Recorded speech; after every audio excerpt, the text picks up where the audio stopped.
કેન્દ્રીય ગૃહમંત્રી શ્રી અમિત શાહે કહ્યું કે ઓપરેશન સિંદૂર અંતર્ગત આતંકીઓના સફાયા ઉપરાંત પાકિસ્તાનને ઉઘાડું પાડવાનું પણ મોટું કામ થયું છે.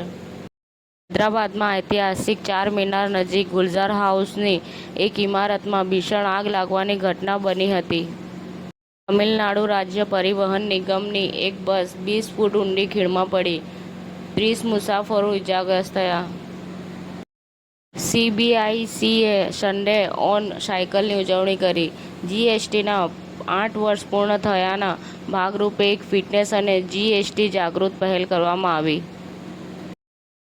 EOS 09 મિશન લોન્ચ કરવામાં આવ્યું હતું, જે 2 તબક્કા સુધી સફળ રહ્યા બાદ ત્રીજા તબક્કે ખામી સર્જાઈ. યુનુસ ફરી ઉત્તર પૂર્વમાં ફરી સક્રિય થતાં ભારતે અનેક બંદરોથી બાંગ્લાદેશી ઉત્પાદનોના પ્રવેશ પર પ્રતિબંધ મૂક્યો.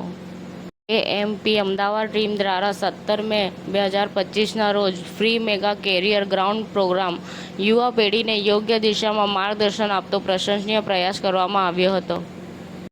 ફિનિશ બિઝનેસ એડવાઇઝરી ભારતીય ઉદ્યમીઓને કાનૂની રીતે અમેરિકામાં વિસ્તાર કરવા માટે સશક્ત બનાવે છે, રેકોર્ડ બ્રેકિંગ વિઝા મંજૂરી સાથે. રાષ્ટ્રીય ડેન્ગ્યુ દિવસ અનવ્ય ડોર ટુ ડોર પ્રચાર કરતી આરોગ્ય ટીમ. ડેન્ગ્યુ રોગ વિશે અને અટકાયતી પગલાં તથા સારવાર વિશે વિસ્તૃત જાણકારી આપવામાં આવી હતી. ભારતીય સેનાના સાહસ, શૌર્ય અને પરાક્રમ ઓપરેશન સિંદૂરને બિરદાવતી તિરંગા યાત્રામાં કેન્દ્રીય ગૃહમંત્રી અમિત શાહ સહભાગી રહ્યા હતા. સમાચાર ટુડે ન્યૂઝ ચેનલની ટીમ અને જે સત્ય છે તે જ બતાવશે. આપ જોતા રહો સમાચાર ટુડે ન્યૂઝ ચેનલ.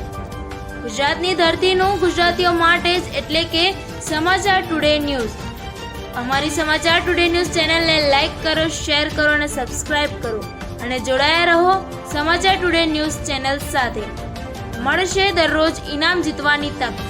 અમારા સભ્ય બનો, જોડાઓ અમારી સાથે.